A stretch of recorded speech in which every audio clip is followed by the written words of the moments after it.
कोल्हापूर जिल्ह्यातील वनक्षेत्रालगतच्या परिसरातील वन्य प्राण्यांचा उपद्रव थांबवण्यासाठी उपाययोजना करा.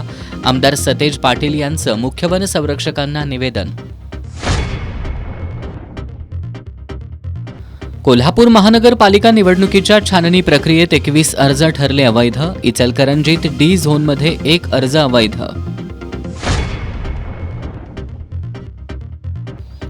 शिक्षण अधिकाऱ्यांच्या काम बंद आंदोलनामुळे माध्यमिक आणि प्राथमिक शिक्षकांचा पगार थांबण्याची भीती. पगार थांबले तर आंदोलन छेडू, शिक्षकांचा इशारा. पालकमंत्री प्रकाश आंबेडकर आणि आमदार राजेश क्षीरसागर यांनी गुन्हेगारी पोसण्याचं मशीन सुरू केलंय. ठाकरे गटाचे जिल्हाप्रमुख रवी किरण इंगवले यांची खरमरीत टीका.